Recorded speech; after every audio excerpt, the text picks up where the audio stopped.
Hola, bendiciones para todos los alumnos del Seminario Teológico del Sur. Continuamos con esta visión y recorrido panorámico de los libros de la Biblia. En esta oportunidad estamos entrando ya en último trecho final, ¿no? El libro de Apocalipsis, el último libro y el gran libro de revelación, que es este libro hermoso y tremendo, el cual como cristianos tenemos el placer de tenerlo, de saber de antemano las cosas que van a ocurrir, ¿sí? El libro es un claro mensaje de victoria de parte del Señor Jesucristo a nosotros. Es un libro que lo escribe el apóstol Juan, se lo dicta directamente Jesús a través de su ángel.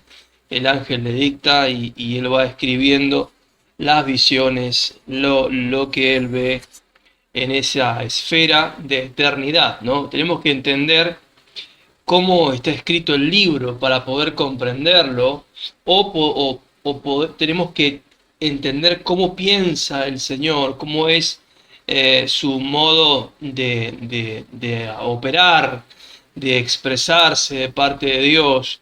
Tenemos que recapitular desde la palabra de Dios y ver quiénes son los grandes eh,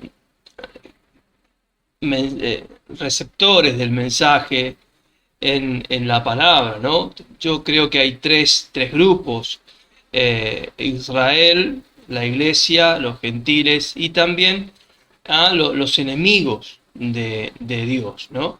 Gente que no se arrepiente, ¿no? Eh, pero bueno, en este libro el Señor habla su revelación a particularmente su iglesia, ¿no? Como el libro revela a Jesucristo a su iglesia, ¿sí? Eh, Vamos a entender Apocalipsis, tenemos que entender la forma de Dios, de cómo habla Él, sus destinatarios, ¿sí? Y también este, este lenguaje que Dios tiene con respecto también al tiempo, ¿no? Al tiempo, cómo lo podemos interpretar aquí en Apocalipsis. Al ser un libro que usa mucho los símbolos, las visiones, ¿sí? Es como que cuando Juan recibe la invitación de subir acá, ¿no? Ven, sube acá y te mostraré las cosas que van a pasar después de estas. Ya cuando él entra en esa esfera celestial, donde el tiempo cronológico muchas veces no es como nosotros imaginamos, también el libro no es un libro que se lee de principio a fin. A veces entiendo que sí es cronológico, a veces no, a veces es en simultáneo, ¿sí? Los mismos eventos viéndose de distintas ópticas, así como los evangelistas describen el mismo evento o la vida de Jesús desde cuatro puntos de vista diferentes. Aquí hay tres puntos de vista diferentes que podemos ver básicamente en los capítulos del capítulo 5, 6 al 18, donde aparecen esto de los juicios, de la ira de Dios, de los sellos, de las trompetas, las copas. ¿Sí? Vemos tres ópticas diferentes de tal vez el mismo evento, ¿no? De la óptica de los sellados, desde la óptica de los enemigos, a través de la manifestación de las trompetas, o de la óptica de las copas, ¿sí? Y también del pueblo judío, que tienen el pacto, ¿sí? Tal vez en el Apocalipsis el pueblo judío está relegado al final, ¿no? A una nueva oportunidad del Señor volver con ellos a través de la segunda venida, pero están ahí en una mezcla de pausa, de no comprender el reino, y por momentos, claro, se volvieron enemigos, ¿no? Pero básicamente cuando el Señor se refiere a los sellados, se está refiriendo a los que tienen el Espíritu Santo, ¿sí? Los sellados, ¿sí? los siervos de Dios, ¿sí? Pero bueno, eso lo vamos a ver un poquito más adelante, ¿sí? Pero el lenguaje y el tiempo tenemos que tener claro que es un lenguaje simbólico y es un tiempo de eternidad. ¿Qué quiero decir con esto? Que a veces es anacrónico, ¿sí? A veces es cronológico, a veces es como asincrónico. ¿Qué quiero decir con esto? Que vamos aprendiendo a nuestra, no a nuestra manera, sino que el Apocalipsis se va revelando a manera que lo vamos viviendo. O sea, el aprendizaje real del Apocalipsis se va revelando solo a medida que los acontecimientos se van presentando, ¿ah? Y se van viendo claramente. El Apocalipsis es un libro práctico, un libro que se revela a sí mismo, pero también que tiene códigos ocultos que para que los enemigos de Dios no puedan entender claramente lo que este libro revela. Pero es un libro de revelación, inclusive la palabra Apocalipsis significa correr el velo, mostrar, ver claramente, ¿no? Apocalipsis, ¿sí? Tener una revelación, tener una visión clara, sin muchas interpretaciones, ¿sí? Aquí vemos, ¿no?, que hay muchas interpretaciones, pero tenemos que saber que Dios es Dios, ¿no? Y usa muchas formas de hablar, ¿no? Dios puede ser asincrónico, Dios puede ser anacrónico, Dios puede ser cronológico también, y combinar ambas o todas las formas históricas, la interpretación histórica, la interpretación simbólica, la interpretación espiritual, son combinaciones que Dios usa, ¿sí? Y en esta esfera de la eternidad, donde hay símbolos, donde hay reseñas al Antiguo Testamento, a los libros de Daniel, Ezequiel, Zacarías, por ejemplo, libros que son esenciales para la interpretación de esta profecía. Tenemos que saber que el libro de Apocalipsis no es solamente no forma parte solamente de la literatura apocalíptica. Sabemos que hay muchos libros de carácter apocalíptico. No, esto es una profecía y una revelación de Jesucristo, donde el autor está claramente definido, no hay ambigüedades. Están las cosas muy claras, ¿no? Pero bueno, la interpretación también debe ser clara, ¿sí? Pero a veces han habido, con respecto a la interpretación, muchas presunciones o gente que dice tener la verdad, ¿no? Y tenemos que tener cierto temor o cierta humildad también para interpretar correctamente el Apocalipsis y por supuesto la guía del Espíritu Santo para ir viendo realmente y colocando cada cosa en su lugar, ¿sí? Entonces vamos aprendiendo el significado real de la profecía de Apocalipsis a medida que vamos viviendo los tiempos y acercándonos al final, donde se va revelándose todo y solo se va revelando, ¿no? El lenguaje de eternidad muchas veces como el lenguaje de los sueños, ¿no? Cuando alguien sueña y está mezclada la realidad, está mezclado el presente con el pasado, Dios te combina una imagen del pasado para hacerte entender el presente, y así el Señor está trayendo referencias del Antiguo Testamento para hacer entender el futuro y ciertas analogías para hacer entender y dar testimonio de personas, por ejemplo, los dos testigos que hablan, ¿no? Como entendemos que es Moisés y Elías, por ejemplo, y muchas cosas que el Señor usa esos vínculos para dar claras señales de quién y de qué está hablando el Señor. Son símbolos que aluden a cosas que están sucediendo o que van a suceder. Y a veces tienen una relación de similaridad con cosas que ya han pasado para que podamos comprender la intensidad de los hechos por la experiencia vivida, ¿sí? Es la revelación de Jesucristo. Apocalipsis es la revelación de Jesucristo, es a donde el Señor quería llevarnos desde el principio. Desde el principio del viaje bíblico al final es ver cómo Jesús iba viajando por la simiente de Adán, de Abraham, de David, hasta llegar a Jesús, y que luego se desparramó de alguna manera como una explosión, como una bomba atómica que explotó ahí en el Pentecostés, y esa onda expansiva alcanzó a todos los hombres de la tierra y de todos los tiempos. ¿Sí? Jesús fue y será el propósito del Padre para con los hombres en todo sentido. ¿Sí? El foco es Jesús, no es ni Israel, ni tampoco profecías que apuntaban al Mesías. Hoy el foco y el motivo original es Jesucristo, ahí junto con la iglesia, con los santos, con los redimidos. Amén. Y serán, ¿no? La iglesia ahí es el vientre donde nacen, por donde Jesús nace y donde Jesús se manifiesta. ¿Sí? Entonces, Apocalipsis es un libro también donde el Señor asegura la victoria final, tanto para Jesucristo, derrotando a Satanás, a la maldad, a la iniquidad, a la serpiente y todas sus manifestaciones de infierno, de ultratumba, de demonios, huestes, todos juntos serán derrotados por el Señor Jesús junto a su iglesia, junto a los que son sellados y se unen a Él por la figura de la esposa, de la Nueva Jerusalén. ¿Sí?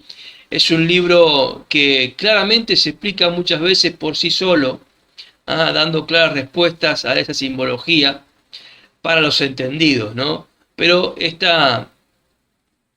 turbación muchas veces para los que no tienen el Espíritu Santo. Por eso los que tienen una intención, una presunción de dar respuestas a esta profecía, a esta simbología, deben sí o sí ser sellados por el Espíritu Santo, deben ser siervos de Dios. ¿Sí? El libro Apocalipsis es el que más debemos predicar, o deberíamos predicar, ¿sí? Porque es el menos predicado muchas veces por la iglesia, es el menos comprendido, pero es el que claramente está anunciando el futuro. Aquí tenemos el diario del futuro escrito hoy, y nos da claramente el camino, más en estos últimos tiempos de la iglesia, de la humanidad, donde la venida del Señor pronto se acerca. Es un libro que habla y que anuncia la segunda venida del Señor. ¿Sí? Es un libro que habla claramente, ¿no? Bueno, este método apocalíptico también evita que los enemigos puedan entender el mensaje de Dios, que Dios da directamente a sus siervos. ¿Sí? El pueblo de Dios, cuando se escribió Apocalipsis, cuando Juan envía las cartas, no tuvo muchos problemas por entenderlo, porque estaban muy familiarizados con este lenguaje del Antiguo Testamento y ese lenguaje apocalíptico. ¿Sí? Pero el Imperio Romano, pero los enemigos, los emperadores, debían estar aislados de estas revelaciones. Para ellos era un mensaje totalmente encriptado, ¿no? Simbólico, que es descartado porque el esfuerzo humano cae en el desgano o en la desilusión al tratar de dar respuesta a la palabra de Dios. ¿Sí? Entonces, aquel que quiera entenderlo debe tener un trabajo también de desear la revelación, de estudiar la palabra, de ir hacia atrás, hacia los libros del Antiguo Testamento, de ir hacia las palabras del Señor Jesús. ¿Sí? Esto de Apocalipsis es una clara respuesta a Mateo 24 y a muchas otras cartas apostólicas, ¿no? Que dan más detalles acerca de los tiempos venideros, de los últimos tiempos. ¿Sí?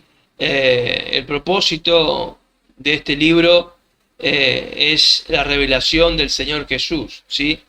El libro de Apocalipsis comienza con una clara revelación del Señor, como si fuese un mismo retrato de quién es Jesucristo hoy, porque ya no es el Cordero de Dios, perdón, sí lo sigue siendo, aquí Apocalipsis lo presenta como un Cordero inmolado, pero no es ese Mesías que caminó la tierra con rasgos humanos, ¿no? Sino que la foto del Apocalipsis, del capítulo 1, nos demuestra, hasta nos hace imaginar el retrato, ¿no?, de Jesucristo, ¿sí?, la revelación de Jesucristo, ¿sí?, de esa visión que ve el profeta, de ver claramente al Hijo del Hombre, ¿no?, como el alfa, el omega, el primero y el último, ¿sí? Y dice que él se volvió para ver esta voz que hablaba con él y vio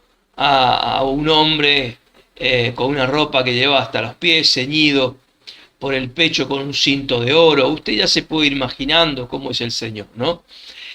Su cabeza y sus cabellos eran blancos, ¿sí?, como blanca lana, así un blanco como nieve. Sus ojos no son azules ni marrones, sino como llamas de fuego. El Señor está rebosando del fuego del Espíritu de Dios, ¿no? Sus pensamientos, sus pies semejantes al bronce bruñido. El caminar del Señor, refulgente como un horno, y su voz como estruendo de muchas aguas. ¿Sí? Imagínese el retrato de Jesucristo a través de esta descripción que Juan nos está dando, ¿sí? En la diestra tiene 7 estrellas, de su boca sale una espada aguda de 2 filos, y su rostro era como el sol cuando resplandece con su fuerza, ¿sí? Aquí vemos que no es un hombre común, sino que es el Señor, que es Dios. Volvió a ser el verbo que una vez se encarnó, pero que volvió. La palabra dice, y el verbo se hizo carne, pero aquí vemos cómo la carne del Señor volvió otra vez a su estado original. El verbo de Dios, el Señor ahí, ¿no? Y cuando le vi, caí como muerto a sus pies. ¿Cómo no caer delante de esta revelación? Sí, pero el Señor nos dice, no temas, soy el primero y el último.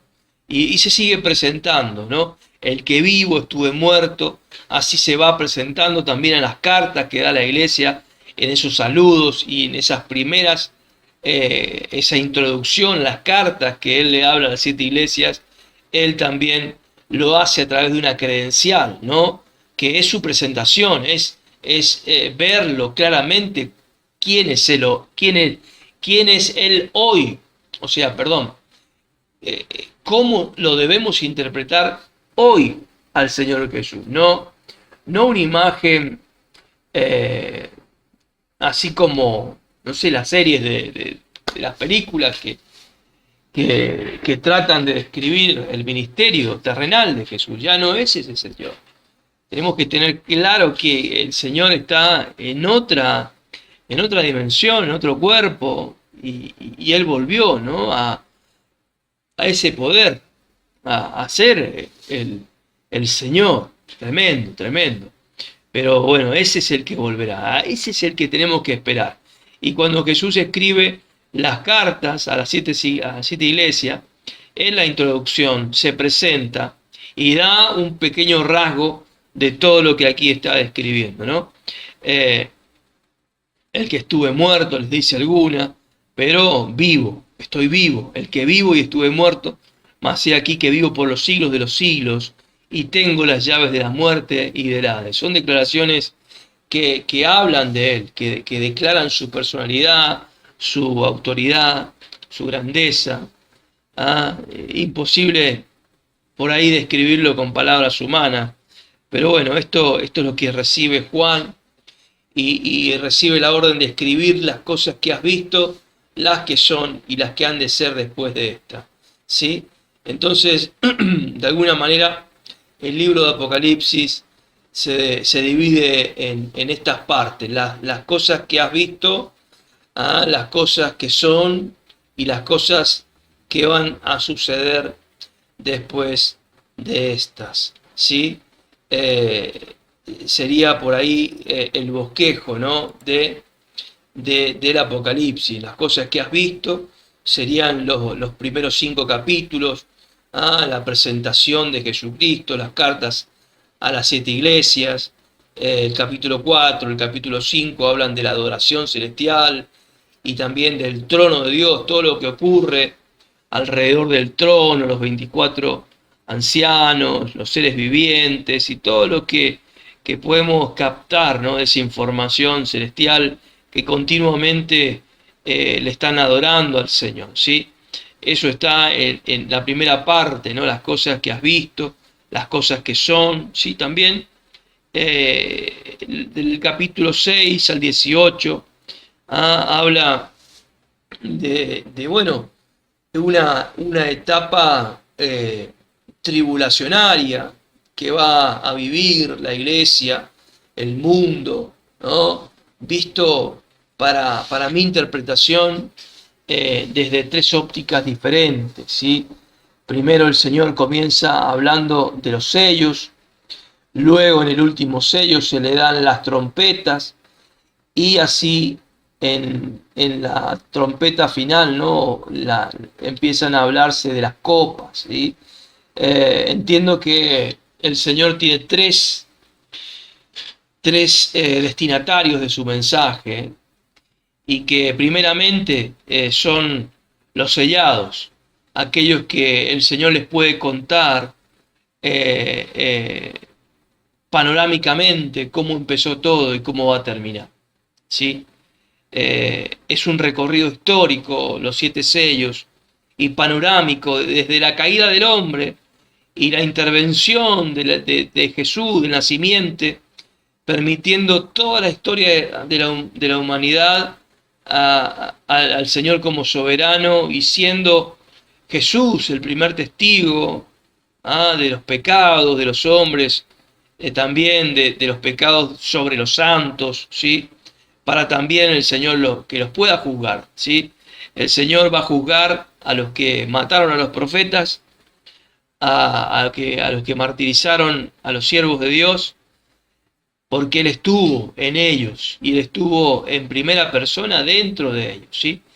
Él los juzgará, ¿sí? Él ha sido quien estaba con todos los profetas en su interior a través del Espíritu de Dios, ¿no? Por eso los sellados, ¿sí? Son el primer destinatario del mensaje del Señor con lo que respecta al juicio y a la ira de Dios, ¿sí? Luego, desde una mirada de los sellados, o sea, los que verdaderamente son sellados por Dios a través del Espíritu Santo, ¿sí? Sabemos que aún en el pueblo judío no todos tenían el Espíritu Santo, solamente ciertos iluminados del pueblo podían ser ungidos anacrónicamente, porque no era el tiempo del Espíritu Santo, no era la dispensación del Espíritu Santo así como lo es hoy, ¿no? Hoy cualquiera de nosotros tenemos la puerta abierta a recibir el Espíritu Santo y sus dones y el ministerio y toda la enseñanza de la sabiduría de Dios a través de la enseñanza de nuestro Señor, del Espíritu Santo que nos va guiando al Señor Jesús, ¿sí? Entonces el Señor hace este primer recorrido a través de los sellados, de los sellos, que son los que tienen al Espíritu Santo, ¿sí? Visiblemente, con todas las certificaciones. Las certificaciones del Espíritu Santo en los ungidos son los dones, todos los dones, no solamente algunos. Por eso los que niegan algún don del Espíritu Santo no constituyen este grupo de sellados, ¿sí? Especialmente este don pentecostal que se derramó ahí en Hechos capítulo 2, es un sello distintivo de originalidad. Cualquiera que diga ser ungido y no tenga el don que habla el Hechos capítulo 2 de hablar en lenguas, ¿sí? Del Espíritu, de tener la capacidad de manifestar la presencia de Dios a través de ese don. Solamente los que tienen el don saben de qué están hablando, ¿sí? Mucha gente critica a través de argumentos intelectuales y quieren de alguna manera poner en segundo plano y hablar de que el Espíritu Santo está en todos y que vivir una vida en santidad y de testimonio suplanta a los dones espirituales, pero no es así, no es así, no es así de ninguna manera. Hay que tener el sello de originalidad. Yo siempre doy el ejemplo de un vino añejo, de un vino caro, de un vino de bodega exclusiva, que de ninguna manera carece de etiqueta, porque el contenido sin etiqueta puede ser confundido con cualquier otro. Si yo le pongo una botella de un vino anónimo, un vino, o ni siquiera fuera vino, simplemente le pongo del mismo color del líquido, ¿no? Usted puede confundirse porque usted no sabe lo que hay adentro. Le puedo poner tal vez un vino de muy baja calidad y en un buen envase, pero usted está bebiendo un vino de baja calidad. Pero cuando una bodega decide guardar cosechas, por supuesto que sí, le pone la etiqueta, y la etiqueta es el don del Espíritu Santo, ¿sí? El hablar en lenguas es el don de distinción de los ungidos de Dios, ¿sí? Entonces, el Señor comienza a dar su mensaje, ¿sí? El capítulo 6 comienza a hablar, ¿no? de esta histórica panorámica, desde que se suelta el caballo blanco, ¿no? que a mi entender es el anticristo, que fue soltado con un aire de optimismo, de que iba a vencer a Dios, ¿sí? Allá desde el Génesis fue soltado, ¿no? A través de la fundación de Babilonia.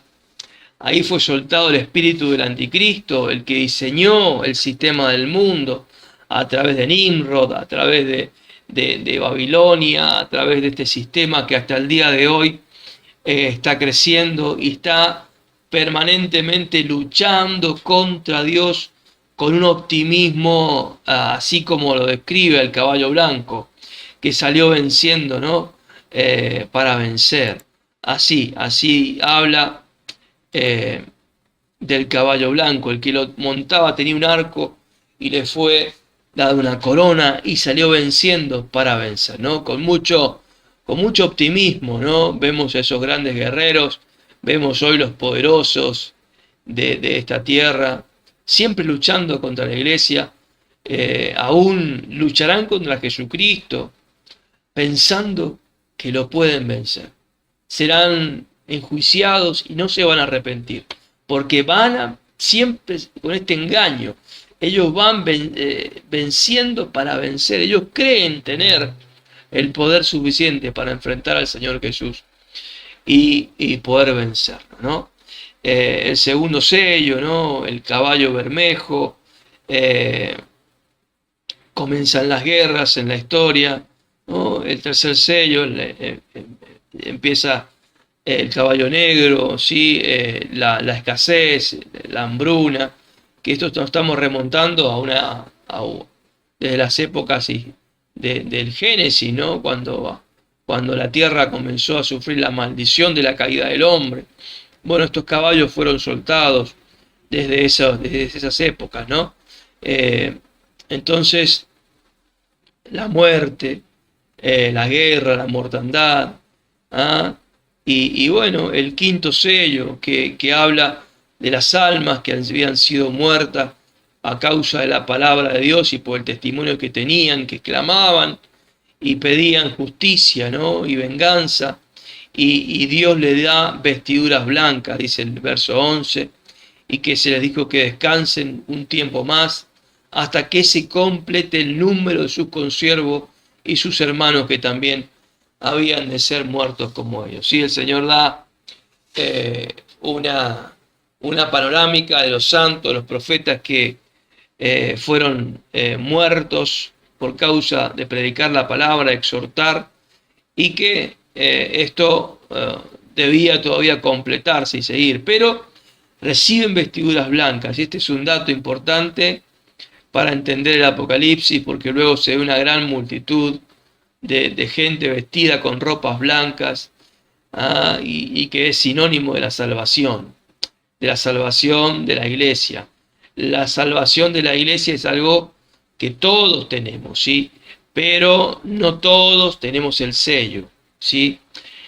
Cuando el capítulo 7 habla de esta diferencia, hablando, ya pasando un poquito más, voy a tener que ir rápido, no puedo darte todos los detalles en este video, pero vamos a tratar de volver, ¿no? En alguna oportunidad a seguir completando más revelación, pero pasamos al capítulo 7 de Apocalipsis y ya sí vemos los sellados, en los 144.000 sellados del pueblo de Dios que dan, que son el pueblo del Señor de todas las edades, eh, de las 12 tribus por 12, la iglesia, Israel por 1000, por la plenitud de todos los tiempos, por todos los años, ¿sí? Que han sido siervos, siervos, esta es la palabra que distingue este grupo,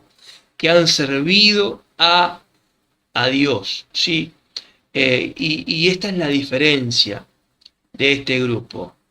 No es un grupo que solamente recibe salvación.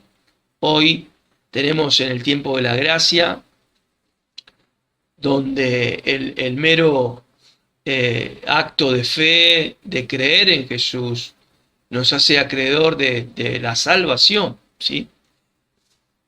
Hemos visto gente aceptar a Jesucristo y creer en Jesucristo en el lecho de la muerte y ser salvos, como el ladrón de la cruz, ¿no? Que accedió a la salvación y estuvo en ese momento en el paraíso con el Señor, pero que nunca sirvió a Dios. O sea, hay dos grupos, hay gente que ha dedicado su vida a servir a Dios. Y hay gente que simplemente ha recibido salvación. El Señor dijo en Malaquías 3:18, cuando Él habla de marcar una diferencia entre el que sirve y el que no sirve, o sea, o el que no le ha servido. Hay una diferencia de estos dos grupos. El primer grupo, de los 144.000, son gente que han servido a Dios con su vida. Y no es lo mismo dedicarse a la obra de Dios, sostener el peso de la presencia de Dios como llevando el arca del pacto en los hombros como los sacerdotes y poner el esfuerzo, los años, negarse a muchas cosas por la obra de Dios, ¿sí? Justo este texto en Malaquías está puesto también en el lugar donde están puestos los diezmos. No es lo mismo vivir sosteniendo la iglesia que recibir salvación y nunca aportar ni siquiera lo económico, ni la ofrenda, ni los diezmos. No es lo mismo dedicar tu vida y tu esfuerzo, tu economía a tu vida personal, que dedicársela también al sostenimiento de la obra de Dios. La iglesia, para que esté vigente, hay que llevarla en los hombros. Y tiene un peso, un compromiso de vida, donde los sueños personales caen y el sueño de Dios se pone en nuestro corazón como siervos de Dios. Y decidimos vivir así. Entonces Dios aquí promete esa diferencia, donde el Señor marca la diferencia. Y aquí vemos el cumplimiento de la profecía de Malaquías 3:18. En Apocalipsis 7, Él hizo dos grupos. Un grupo de los sellados y un grupo donde dice Juan que vio una gran multitud solamente vestida de ropa blanca, que habían salido de la gran tribulación, ¿sí?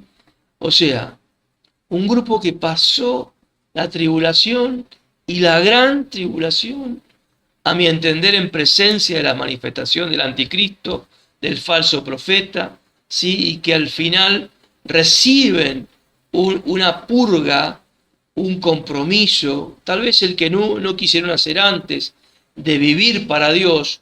En el medio de esa gran tribulación, ellos son santificados a través de la sangre del Cordero, ¿sí? Entonces, hay salvación para toda la iglesia, pero hay una diferencia. Hay un grupo primero, un grupo primogénito, un grupo que son arrebatados como primicias para Dios en una primera venida, como lo da a entender Apocalipsis, en la óptica más adelante. Vamos a ver una óptica cuando hablemos, ¿no? Más adelante en las trompetas. Vamos a ver un ángel volar que se despide llorando. En el capítulo 8, verso 13, dice que un ángel o un águila volar, dice en otras versiones de la Biblia, vi un ángel volar diciendo ay, ay, ay por los otros toques de trompeta que están para sonar y por los que quedan en la tierra, ¿sí? El conocimiento de la iglesia que es arrebatada en la primera venida secreta del Señor, el conocimiento del sufrimiento que va a quedar en la tierra, ¿no? Como ese conocimiento es como el libro que come el profeta también, que habla que había un libro y el ángel le dice, ve y come el libro y será miel en tu paladar, mas en tu vientre será amargo, será duro. El conocimiento de Dios, la revelación es dulce, recibirla, entender, que se abra nuestro entendimiento, es un placer. Pero cuando tenemos que profetizarlo, cuando tenemos que enseñarlo, hay una confrontación, hay un dolor, y que cuando más aún la iglesia vuela, como dice ahí el capítulo 8, ¿no? Donde este capítulo es un interludio para pasar de los sellos a las trompetas, ¿no? Es un tono más firme de la realidad de la victoria de Dios que se acerca cada vez más, ¿sí? Las trompetas, bueno, quiero terminarte primero el tema del rapto ahí hablado en el capítulo 8, verso 13, es el arrebatamiento de la iglesia cuando el ángel escapa con un lamento de saber, no es un lamento de ignorar, es el conocimiento, es la revelación que nos produce este libro de Apocalipsis, de darnos un conocimiento que no nos tienen todos, pero a la vez ser rechazados, a la vez advertir, y que hoy hay una iglesia del último tiempo, ¿no? Voy a volver un poquito para atrás enseguida para tratar de explicar este concepto. Pero hay un arrebatamiento, claro, donde un grupo que sirvió a Dios como Filadelfia es quitada de la hora de la prueba que viene sobre el mundo entero. Más en la vereda enfrente, como el otro grupo de vírgenes imprudentes, está la iglesia de la Odisea, pensando que es rica, pensando que tiene todo, que no le hace falta nada, pero al mismo tiempo ha dejado a Jesús afuera, y Jesús está golpeando desde afuera, llamando para que lo dejen entrar. Y este es el panorama actual de la iglesia del último tiempo. Las dos últimas iglesias de las 7 iglesias son Filadelfia y la Odisea. ¿Sí? Ahí sí, el Apocalipsis es cronológico. El mensaje de las 7 iglesias empezó por Éfeso, una que estaba al sureste, ¿no? Y como el sentido de la aguja del reloj, se dirigió hacia el final, hacia Filadelfia y la Odisea, en este círculo de la provincia de Asia Menor, donde estaba la iglesia primitiva, eh, pero que también el mensaje de las 7 iglesias tiene un claro una clara panorámica de la historia de la iglesia, ¿sí? De las épocas que vivió la iglesia, ¿no? Pasando de la iglesia primitiva a través de la iglesia de Éfeso, ¿no? Con toda esa revelación que tenían, pero perdieron el primer amor. Luego se ve claramente la influencia de Roma apagando el fuego, metiendo hasta el mismo Satanás ahí adentro, ¿no? Y cristianos conviviendo con todo ese paganismo.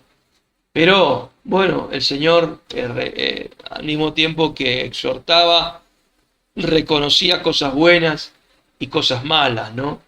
Y la iglesia siempre tiene que tener ese autocrítica o de reconocer errores. Y si bien trabajamos para el Señor con pasión, pero cuando nos equivocamos tenemos que ser rápidos para reformarnos, ¿sí? La reforma de la iglesia no es la de 1517 con Lutero, no, la reforma de la iglesia es constante, constante, y hoy necesitamos una reforma también, un avivamiento de salir de la Odisea y migrar hacia Filadelfia, porque Filadelfia es la que tiene la promesa del arrebatamiento, no la tiene la Odisea, una iglesia, pero bueno, proféticamente, aquí vemos 2 grupos, los sellados y una gran multitud de gente salva. Vemos una iglesia grande que hoy está aflorando, que hoy está de moda y que también es profético, que la Odisea tiene poca fuerza, perdón, que Filadelfia tiene poca fuerza, es profético, que la iglesia arrebatada es un pequeño grupo de primogénitos, no es toda la iglesia, es profético y se está cumpliendo. Se está cumpliendo, es claro, el Apocalipsis. Y es asincrónico, porque no lo entendíamos antes y ahora que lo estamos viviendo, hay claridad. Y por más que queramos predicar este mensaje de arrepentimiento a la iglesia que hoy es popular, que hoy está creciendo, la iglesia cristiana, ¿no? Por modas, por estrategia, por el arte, por el mundo mezclado, ¿no? Y que hace esas declaraciones presuntuosas como la Odisea, tengo de todo, no tengo necesidad, ni siquiera tengo necesidad de Jesús. Y Jesús está fuera de esa iglesia y hay mucha gente adentro. Y Jesús grita, si alguno oye mi voz y me abre la puerta, le prometo una cena, le prometo una comida contundente, le prometo, y el Señor prometiendo, ¿no? Victorias, aún en medio de una prosperidad material. Pero esa es la iglesia que pasa la gran tribulación, que por desobedecer la voz del Espíritu Santo, por no tener al Espíritu Santo en sus congregaciones, deberán pasar la gran tribulación para ser santificados y para no perder la salvación, pero no pertenecen al grupo de los 144.000. Porque Dios dijo, yo voy a marcar la diferencia.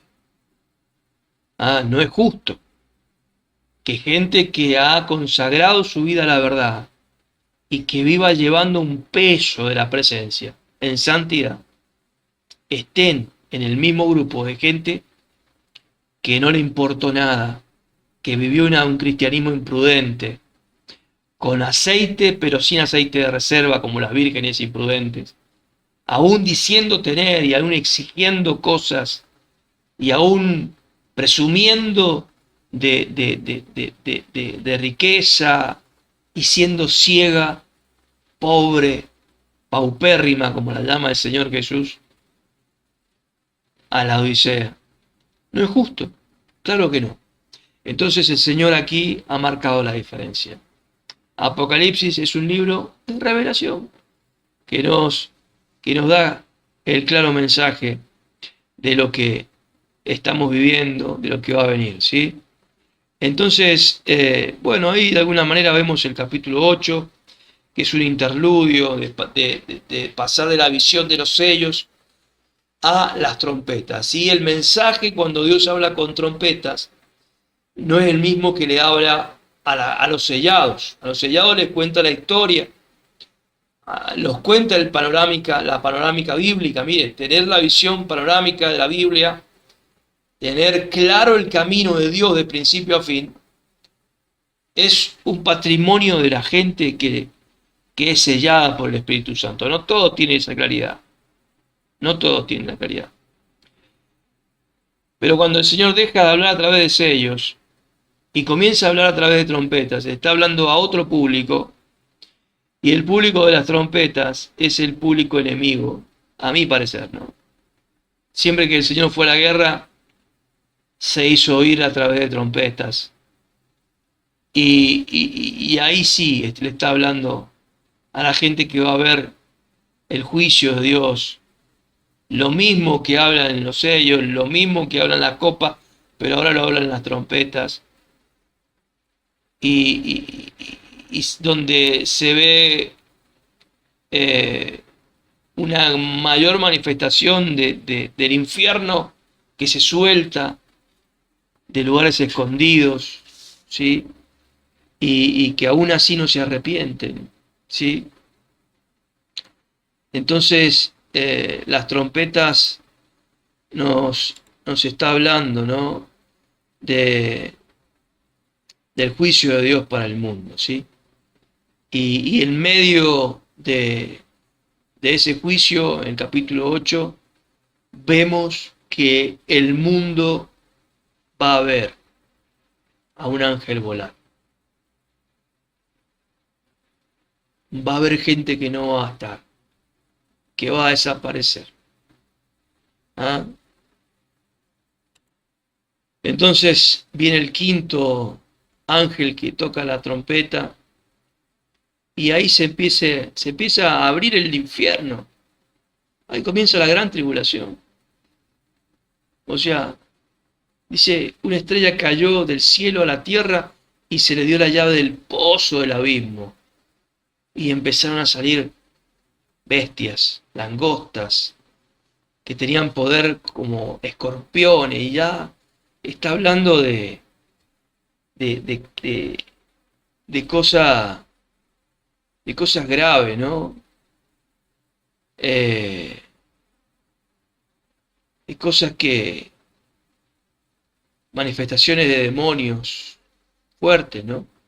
Demonios que estaban escondidos, o sea que la maldad del mundo hoy es mucha, pero la maldad que se va a manejar en ese periodo es nunca antes vista.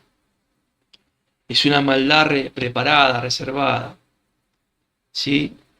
Y bueno, cuenta, ¿no? Que al final, dice el capítulo 21, verso 21, dice que no se arrepintieron de sus homicidios, de sus hechicerías, de su fornicación, de sus hurtos, ¿sí? Eh, entonces, siguieron con la adoración a los demonios y siguieron adelante a pesar de ese juicio de Dios a través del infierno, azotando al mundo, ¿no? El mundo decide ser mundo, el mundo decide ser enemigos de Dios, por propia voluntad, ¿no? Bueno, el capítulo 10, ya te lo dije de alguna manera, el ángel y el librito, donde ese ángel nos da el conocimiento de la profecía, que es dulce en la boca, pero amargo en mi vientre, ¿no? Y es lo que hay que profetizar, ¿sí? La iglesia va a entender cosas que este ángel va a terminar. Dice, y estaba en pie sobre el mar y sobre la tierra, y levantó su mano al cielo y juró por el que vive por los siglos de los siglos. Y creó el cielo y las cosas que están en él, y la tierra y las cosas que están en ella, y el mar y las cosas que están en él, que el tiempo no sería más. Y esto es una gran revelación. Salir del tiempo, entiendo del tiempo cronos, entrar en una revelación de eternidad, ¿no? Y eso es para la gente, entiendo que come el libro, que come la profecía, que come este libro de Apocalipsis, que tiene comunión, revelación con Dios. Bueno, el capítulo 11 es también un anexo de revelación, habla de los dos testigos y de, y de esa lucha, ¿no?, que habrá en este periodo de tribulación antes de que venga el Señor Jesucristo. El Señor enviará, ¿no?, a Moisés y a Elías para que prediquen con manifestaciones, pero al mismo tiempo para que sean muertos, pero para que resuciten como Jesucristo, ¿no? Y, y esa gente va a dar gloria a Dios, pero viene más, ¿viste? El segundo ay pasó, el segundo ay pasó, y aquí el tercer ay viene pronto. Y ya la séptima trompeta, ¿no? Ya hay voces del cielo, y ya comienza a haber una declaración de victoria de parte del Señor Jesucristo. Los 24 ancianos como que comienzan otra vez a participar en la adoración, ya como que en la séptima trompeta volvemos al capítulo 4, 5, donde se ve esa adoración celestial, ¿no? Donde vemos lo que el Señor recibe de, del cielo, ¿no?, que es la adoración, ¿sí? Entonces la séptima trompeta ya nos va introduciendo, ¿no?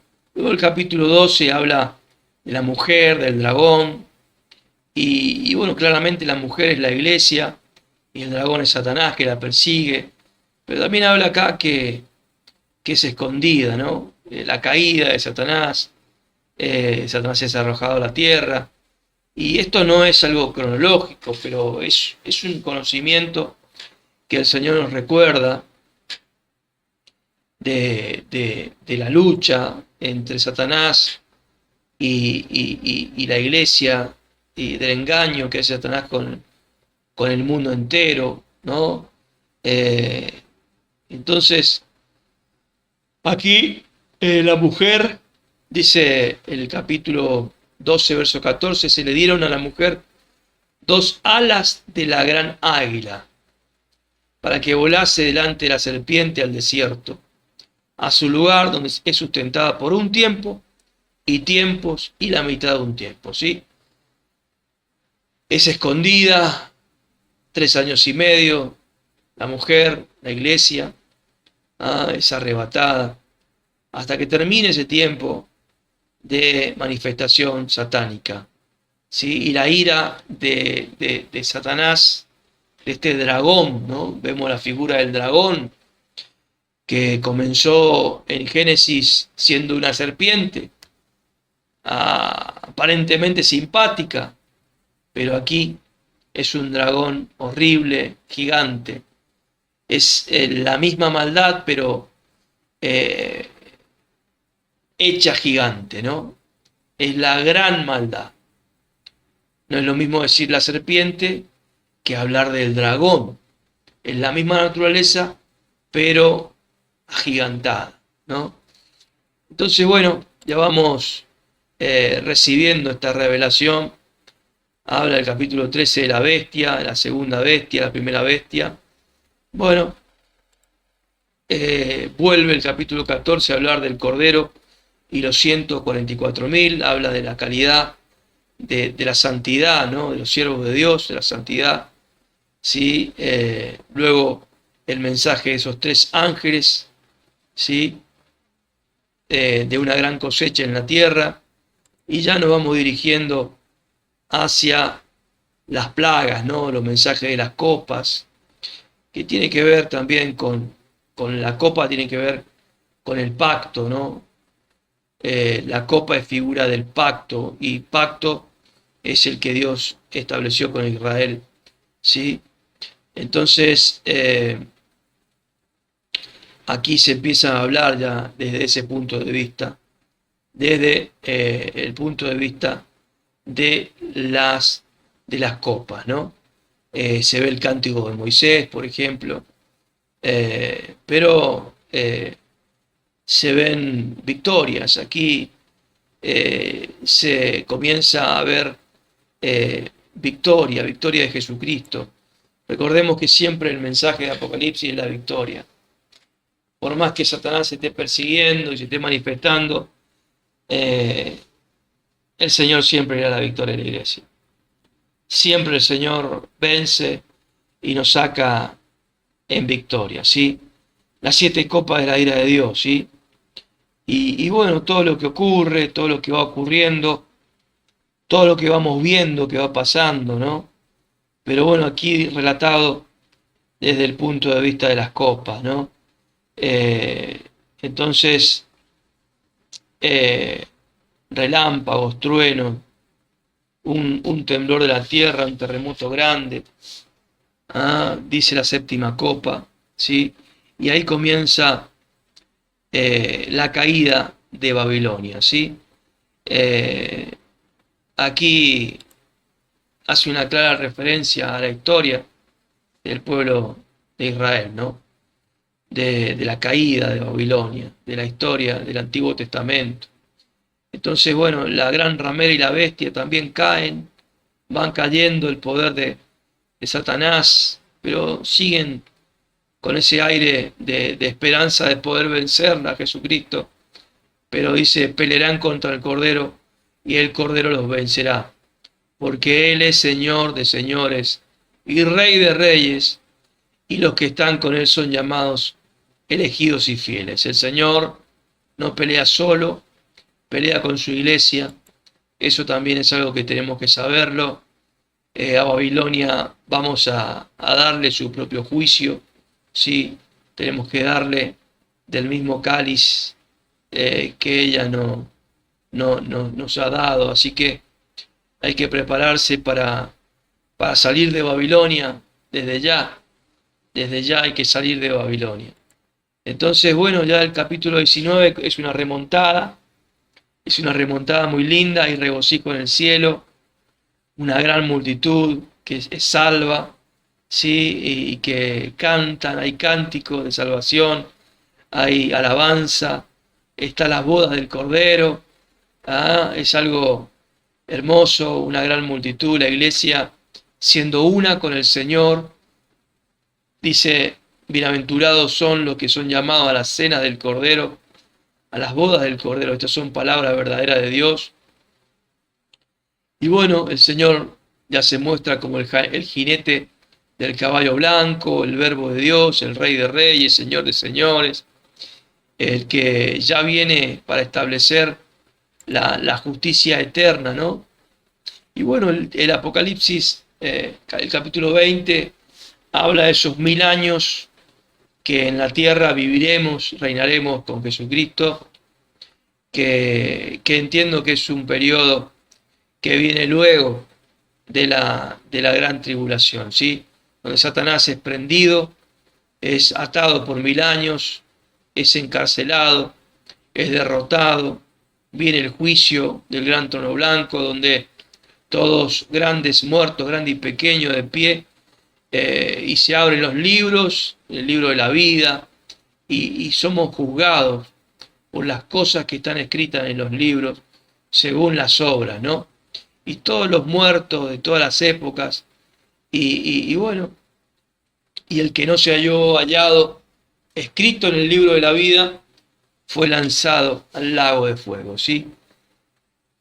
Procuremos tener nuestro nombre escrito en el libro de la vida. Luego el capítulo 21 ya es el final casi del libro, hablando de la nueva tierra, nuevos cielos, todo nuevo, hablando de la nueva Jerusalén, este diseño de la iglesia desposada ya con su marido, ¿no? Preparada, ataviada para su marido, ya pasó por las bodas, ya es la señora, ya es se comienza a ver otra dispensación. Hablamos de dispensaciones cuando vemos la revelación de Dios. Esta es una cuarta dispensación. La primera es la dispensación del Padre en el Antiguo Testamento. La segunda es la dispensación de Jesucristo en los Evangelios. La tercera dispensación es la dispensación que estamos viviendo hoy, la del Espíritu Santo, que comenzó en el libro de los Hechos, cartas apostólicas. Aunque hoy el Apocalipsis es una clara revelación de Jesucristo por el Espíritu Santo. Pero aquí ya la iglesia se casó, se unió, se fusionó con Jesucristo y ya comenzamos a vivir otro tipo de revelación, otra posición. Ya es la iglesia parte del Señor Jesucristo y Jesucristo forma parte de Dios. Esto es otra dispensación que será revelada en los cielos, en este diseño de victoria, que dice: el que venciere heredará todas las cosas, como una esposa que se casa con un hombre rico, hereda todas las riquezas, y yo seré su Dios y él será mi hijo. La nueva Jerusalén, perfecta, preciosa, la iglesia bendita en los cielos, el modelo perfecto al cual tenemos que imitar aquí en la tierra. El río de la vida, y bueno, termina el Apocalipsis hablando de la venida del Señor, animándonos a nosotros otra vez a esperarlo. Estas palabras son fieles y verdaderas. He aquí vengo pronto, bienaventurado el que guarda las palabras de la profecía de este libro. Juan da testimonio de que él oyó y vio estas cosas, ¿sí? Y que bueno, quiso adorar al ángel, y el ángel le dijo: no, porque soy consiervo tuyo, ¿sí? Cuidado con la idolatría, cuidado con la idolatría de la revelación, te está diciendo el Señor. Cuidado con adorar a ángeles, a siervos de Dios que traen revelaciones, porque es la nueva idolatría de la iglesia. Siempre que hay revelación, hay hombres que traen el mensaje y hay otros que muchas veces se arrodillan delante de los hombres. Y nuestro mensaje a esos hombres que se arrodillan cuando podemos dar revelaciones, decirles: no me idolatres de ninguna manera. Adora a Dios, le dijo el ángel, ¿no? Y entonces, bueno, ya terminando el libro, dice: el espíritu y la esposa dicen: ven. Y el que oye diga: ven. Y el que tiene sed venga. Y el que quiera tome del agua de la vida gratuitamente. ¿Sí? Entonces el Señor viene. Ciertamente, dice el Señor, vengo en breve. Sí, ven, Señor Jesús.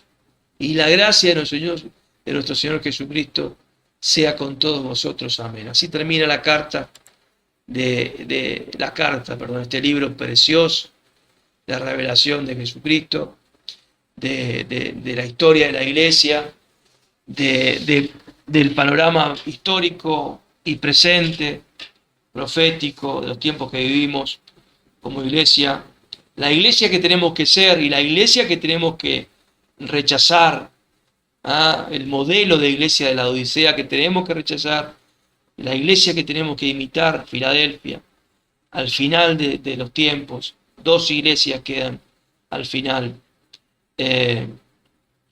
Tenemos que servir a Dios,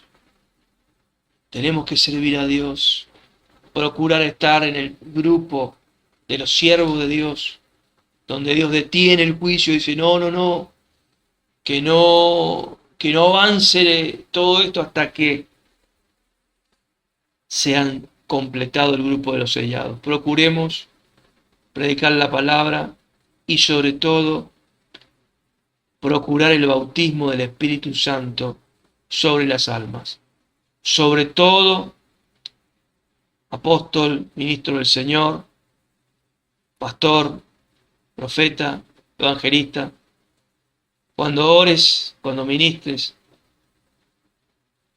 haz que Dios, a través de tu vida, bautice, selle a los cristianos con el fuego de Dios. Ese será